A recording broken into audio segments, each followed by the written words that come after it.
Happy Friday. Welcome to A Course in Miracles 365, Awakening to Love. I'm Tomás Garza. And well, I'm going to start today with a special announcement, and I'll end today with the same special announcement. So those of you who are just tuning in, you may know that I have some special guests that join me here on the live stream. A lot of the time, it's just me. It's short, it's 15 to 20 minutes, but I'm happy to announce that tomorrow, Terry Angel of Enlightened World Network, Terry, who is currently in Sedona, Arizona, on her nationwide tour of the United States, is going to be joining me as my special guest. So I want to lead off the live stream today with that announcement. This is something that we're both looking forward to. Now, if you know Terry or you're familiar with Terry, you can find her in many different places here on Enlightened World Network. Terry has been a student of A Course in Miracles for over 30 years, which means a lot of experience. It inevitably means lots of workbook lessons that she didn't practice, probably according to the directions, which has been the case with me. Yeah, I've forgotten the day's idea a lot of times. Happens, right? This also means that Terry has had some profound experiences with this course. And I know that she has because we've talked a little bit about that. Anyway, 30 years. So I have been a student of the course for 8 years, and I have had profound experiences. So I'm very curious to see what Terry has to tell us tomorrow. Now, I can give you the time of all of that. In North America, this is going to be at 12 p.m. Eastern Daylight Time, 9 o'clock in the morning, 9 a.m. Pacific Daylight Time. So Terry will be joining me tomorrow as my special guest, so don't miss this. This is going to be fun. And I'm going to have her, she's probably watching this. Terry, you're probably watching this right now. I'm going to have you come back more than once because I know that we're going to have fun tomorrow. And I know that everybody that tunes in is going to learn a lot and walk away absolutely enthralled. And they're going to walk away feeling really great about their own spiritual path, their own walk, their own practice, and connected, more connected too. So there you go. Yeah. We're going to have you more than once. All right. So that's tomorrow, guys. And I'll announce it again here at the end. Now, what I want to do today is launch right into the idea for the day, which is from the workbook. That's what we're going through here. It's workbook lesson 79. Let me recognize the problem so it can be solved. Right. Yeah. Lots to say about this one. Yes. Let me recognize the problem so it can be solved. Some of these ideas, if you haven't noticed, are real obvious sounding. Why do we need them? Because it's the patently obvious that we overlook, isn't it? It is the absolutely 100% sense obvious things that we need to have pointed out to us many different times and in many different ways because we overlook them. How do we do this? We get caught up in daily life. Honestly, right? Through no fault of our own, we get caught up, we get swept away in daily life, in chores, in tasks, in email, in phone calls, Zooms, oh, I don't know, gardening, going to the store, I don't know, laundry, whatever it looks like, Netflix, YouTube, who knows? We get swept away. And the very basics of who we really are, our very basic truth, isn't something that even rises to our conscious experience. Why? We're off focused on something else. So here we go, right? Let me recognize the problem so that it can be solved. Goes without saying almost, right? But it doesn't go without saying, does it? So here we go. Let me recognize the problem so that it can be solved. If you don't know what it is, how can you solve it? We can feel that there's a problem. hence our attraction to spiritual practice, hence our attraction to personal growth, hence our attraction to self-help, yeah? We know, we can intuitively feel that there is more to it than just the cycle of get up, check email, eat, sleep, get up, email, Twitter feed, eat, sleep, get up, check email, eat, sleep, Twitter feed, pay bills, do a couple loads of laundry, go to sleep, rinse, repeat. There's more to it than that. We know this instinctively deep down, or we wouldn't be here watching this live. I mean, you wouldn't be attracted to spiritual practice, whatever that looks like for you. There's only one problem. And it's actually, according to A Course in Miracles and according to, well, truth, if you allow yourself to experience it, it's already been solved. There's one problem, it's been solved. We have the solution to it. If it's already solved already and you don't know what the problem is, then of course you're going to be confused and you'll wander around looking for the problem in other places. Like we've been talking about, we look for the problem outside ourselves. We try to find answers to our own sense that there's more to life through different things in the world. We try to find answers to our problems in material possessions. We try to find answers to our problems in sex. We try to find answers to our problems in food and maybe in some cases, alcohol, drugs, lots of stuff. Maybe it's a new TV show to binge watch on Netflix, whatever it is. We're looking for happiness outside of us. These outside objects, outside things, sometimes even people, can bring us happiness, but it's temporary. It's fleeting. It's not lasting. It's not lasting. And we find that it's not the answer that we've been looking for. If you don't recognize the problem to solve, you'll wander around confused. And that's what we do in the world. And if you feel like you're currently wandering around confused, no problem. Right? I mean, that's absolutely not a problem at all because we all do that. And then we solve one problem, another one comes up. It's an experience that's all too common, isn't it? We'll think that, curing a certain physical ill is going to create lasting happiness for us. When we do it, something else pops up. Yeah. And if we think that if we pay off a certain debt, that's going to solve all of our problems. And pay it off, boom, there's a new bill in the mail. And what this does over the course of time is really quite profound, and it's really important because this is where a lot of our feelings of helplessness come from in the world, isn't it? It's where a lot of our feelings of inadequacy and lack stem. They stem right from this fact that we're looking to solve multiple different problems without really knowing which one we really need to focus on. So what problem is that? It's separation. That's it. That's it. As in separation from God, separation from other people, separation in general. And the problem has already been solved because, in fact, there is no separation of any kind. Who you are has never been sullied. It's never been corrupted. I mean, the physical body can be corrupted. It's not you. And if you haven't heard that assertion before, you'll hear it again in A Course in Miracles throughout. It appears in many, many different places, including in the workbook for students. And we'll get to a lot of those ideas in probably a few months' time. So those specific assertions are coming.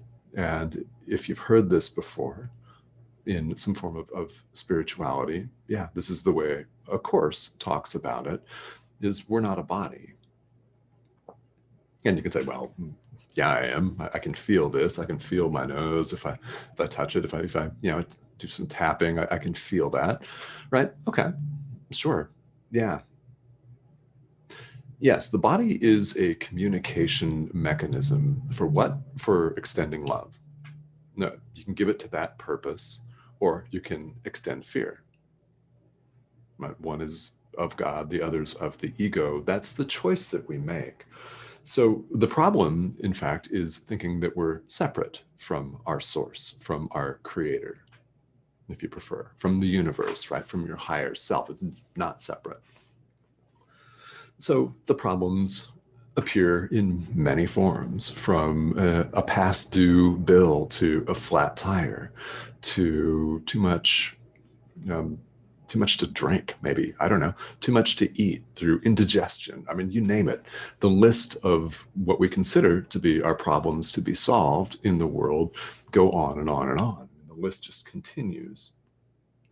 And it only appears that there's a lot of problems when separation is the only one. We recognize it.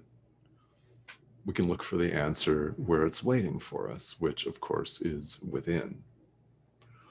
So it's one thing to hear this and to have it make sense to you on an intellectual level. That's good, but it's not enough. Why is that? Well, because we're not our so-called rational thinking mind. If we're not the body, we're also not our rational thinking mind. We're actually something else completely. So it's one thing to understand these ideas intellectually, and it is important.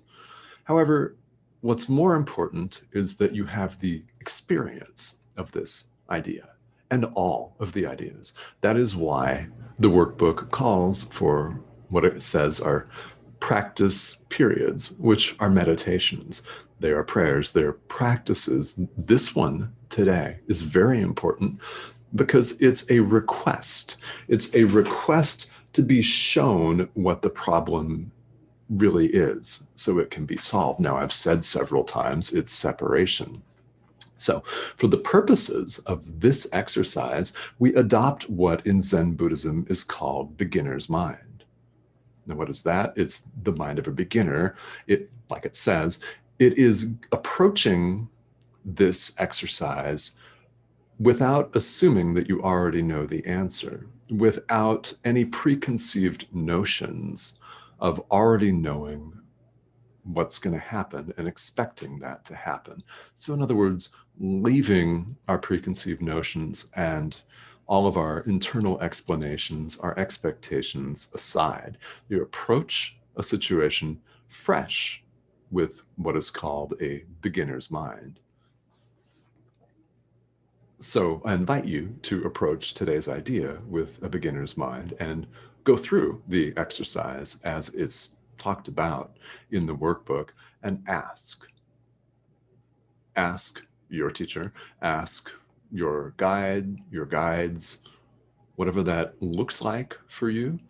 Ask to be shown what the problem is so that it can be solved. You may then be shown or told that this may come to you as a voice. It might be a man's voice. It might be a woman's voice. It might come as a feeling. It might be a sound. The answer can come in many different forms. What's important is that you ask and do your very best to approach this with a beginner's mind, not assuming that you already know the answer. It creates a fresh slate upon which the answer can be written, so to speak. In other words, provided for you. It's very profound. It's very profound. Now, if you do this and you discover, well, that you don't hear or feel or receive anything at all, it's still important that you do it, because all that's necessary here, by the way, you're not failing. You're never failing, and you're not doing it wrong if you do the exercise and ask to be shown what the problem is so it can be solved. Ask that. If nothing comes, you're still doing it right. Why? Because all that is asked of us is that we just present the question. It's only necessary that we retain some sort of doubt. This is beautiful doubt and skepticism, yeah? Some sort of doubt, some shred of doubt that about the reality of our version of the problem. In other words, if we question what we consider to be our own reality, even if it's just for a millisecond, that's enough. That's enough. Now, in Course in Miracles terminology, the Holy Spirit, in other words, the voice for God, the universal separation, needs only a millisecond, a fraction of a second, or just a tiny gap, a little bit of space to flood in and give you the answer. Just a little willingness is all that it takes. And if you show up with a beginner's mind, ask, and don't appear to receive anything in response, that's okay. Just come and bring just that little shred of doubt, that the reality of your version is true. If you're, for example, doubting that happiness can be found, that the problem is not enough money, okay, do you doubt that that's true? Do you question it? This is an example, just an example. All that's necessary is to entertain some doubt about the reality of your version of what your problems are. So if it's money, okay, shred it out. If it's a physical, something to do with the physical body, let's say you want to gain weight or lose weight. Yeah, let's say you want to do something different for work. Whatever it is, just bring that little shred of doubt. That is a little willingness, which is all that the Holy Spirit needs to rush in and show you what the answer is. Now, of course, we've said the answer is separation. That is the problem.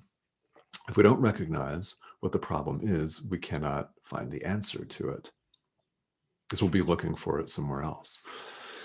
And it's very important to go through today's exercise, because spirituality is about experience. It's not enough just to intellectually grasp that separation is the problem, okay? That may make sense to you, but until you have been shown that yourself, and hear it with your own ears, see it with your own eyes, feel it with your own body, with your own gut, your heart,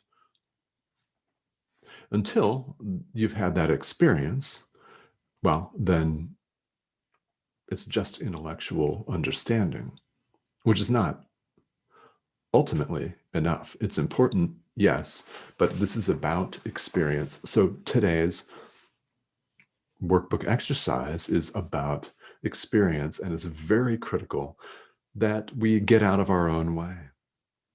It's very important that we have a beginner's mind, as we say, and leave our preconceived notions to the side. So important for us that we do that. So let's see who's tuning in here today. This is always a lot of fun for me, and we've had people joining from literally all over the world here, including this week. So thank you all for tuning in. There's a couple of folks here, and thank you all for joining me.